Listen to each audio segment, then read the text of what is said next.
That's woman's work.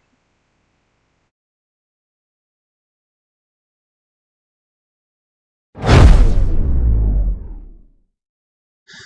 recent study by the University of Melbourne from 2022, and I'll leave a link to where you can find that study, found that within the workforce, women are still largely doing the jobs that they've always done. Overall participation of women in the workforce has increased during the last few decades, of course, but by and large, women are still doing the same jobs that they've always done.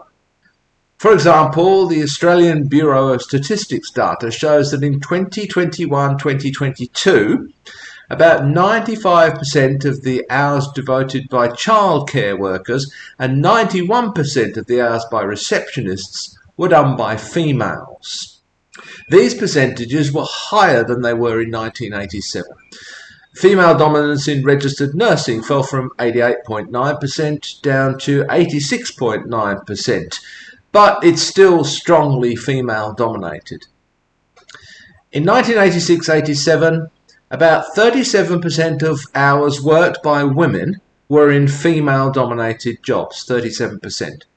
By 2021-22, this was almost 44%, so an increase of 7%. So women are now spending a larger percentage of their time working in traditionally female-dominated jobs than they were almost 40 years ago. The article doesn't make this point, but I do wonder if part of the reason for this is that these have been significant growth areas in the workforce. I think of childcare in particular. Some formerly male-dominated jobs have become more gender-balanced, things like managerial and professional occupations. For example, in 1986-87, only 16% of accounting work was carried out by women, 16%. But by 2021-22, this was up to 53%, so from 16 to 53%. So some female-dominated professions such as childcare, general clerk duties, primary school teaching, receptionist work have become more female-dominated over the years. Some traditionally male-dominated professions have become more even, things like accountants, advertising, public relations, sales managers, HR managers, solicitors, general managers. But other professions remain almost completely male-dominated. Truck drivers, electricians, carpenters, joiners, construction managers. We're talking about 98% male domination among carpenters, electricians and truck drivers. 98%. Software and applications programming has become slightly more male dominated over the years, from 20.7% down to 17.7% women. Note that this imbalance in many occupations may be quite costly to society. Do we assume that one gender has a natural capacity for some types of occupations than others? I'll return to that a little bit later. If the answer to that is no, then the fact that 95% of childcare hours is currently worked by females should give us cause for concern. It will mean, if we assume equal ability and aptitude across the genders, that the best people are not necessarily doing the job. Not to mention that the absence of men in this sphere is a problem in itself. At the other end of the spectrum, again, if we assume an equal aptitude across genders, if 98% of the hours worked by electricians are worked by men, maybe the best people are not always doing the job. The odds are that there are some men who will make better childcare workers than some women currently in those jobs, and that there are women who could make better electricians than some of the men who are currently doing those jobs. It's the same with primary school teachers and carpenters. Society is not currently utilising its workforce optimally. What are some of the barriers operating in society that prevent these jobs from becoming more even across genders? Well, one barrier involves acquiring the skills to do the job. Back a long time ago, when I was at school, boys did woodwork and girls did home economics. I assume that's changed these days, at least I hope so. But there are probably still barriers. social norms, for example, that steer boys and girls in different directions from an early age. Maybe there's a bit of circularity here too. Girls look at carpentry and see how male-dominated it is and think there's little chance of their getting work in that field.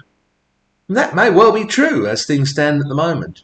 So they opt for a different path. Or maybe they just don't like the whole blokey ethos that seems to go with being a carpenter. Similarly, boys may look at childcare or primary school teaching and think they would have little chance of breaking into that profession.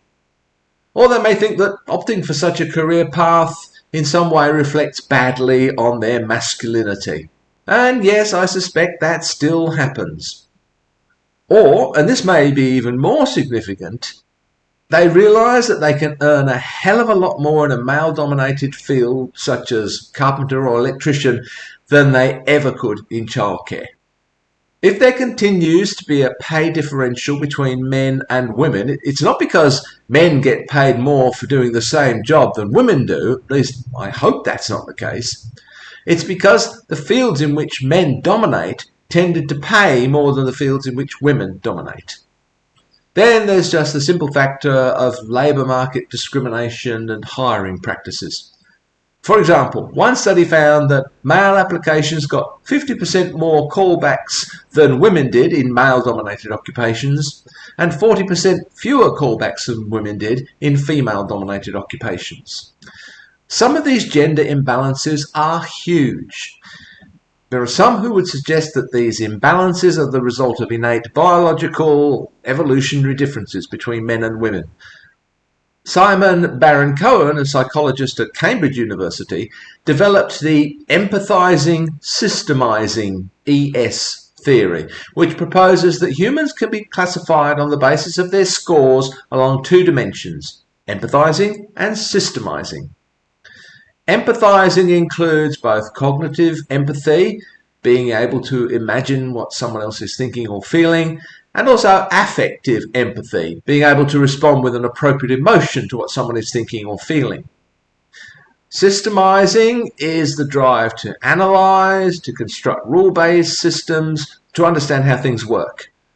He found that, on average, women tended to score higher on empathizing than on systemizing, whereas men, on average, showed the reverse.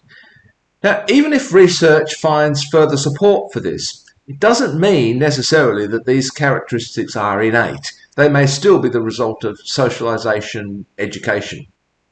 I'll leave a link to one of his team's papers below. But even if these differences are innate, the differences in levels of empathy or systemizing between males and females is not enough to account for the magnitude of the difference in the levels of participation in male-female dominated jobs. In a meta-analysis of research on male-female personality traits, psychologist David Schmitt and his team found that differences between men and women on what are called the Big Five traits, extroversion, agreeableness, openness, conscientiousness, and neuroticism, tended to be greater, in fact, in societies with more social equality between men and women. Now, the categorization of these traits dates back to the 1940s, 1950s, and they sound a bit dubious to me, a little bit cringy. It's also not really clear to me how these might relate to job choice. However, they did find that in 53 studies across a range of cultures, women reported more interest in people-oriented professions and men reported more interest in thing-related professions. According to their analysis, this response was unaffected by the level of gender equality within a society.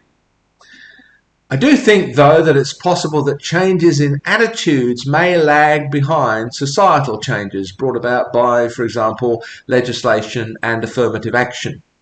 People may hold on to the older views even as society changes structurally. There may even be a reactionary shift in attitudes as society undergoes those kinds of changes. This doesn't necessarily point to a biological evolutionary basis for these differences. There are obviously other studies that suggest that these differences are largely socially based rather than biologically based.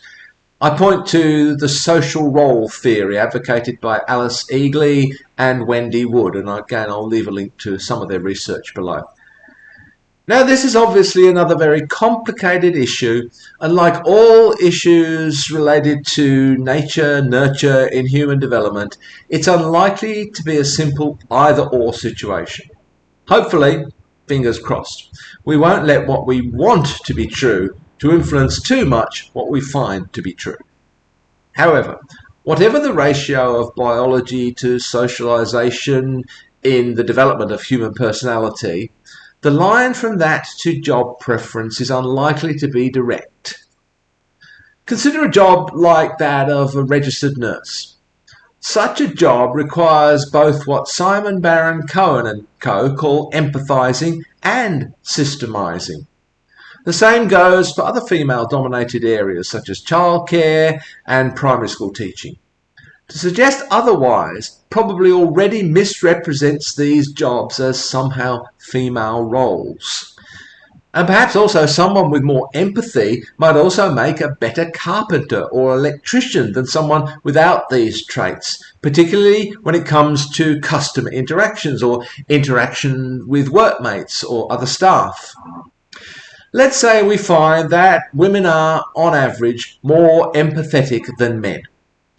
We then define certain jobs as empathetic and think that this explains why women are attracted to them.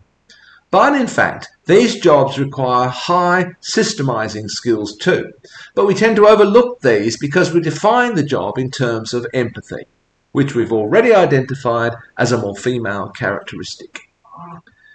Clearly, far more men can be nurses, primary school teachers, receptionists and childcare providers than is currently the case. Men don't completely lack empathy.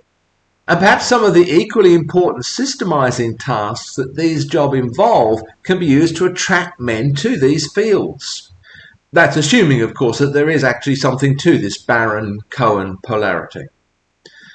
Similarly, clearly far more women are capable of becoming carpenters and electricians than is currently the case.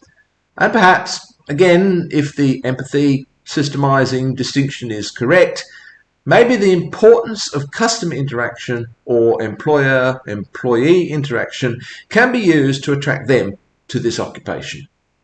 However, I'm not sure why anyone would want to be a truck driver.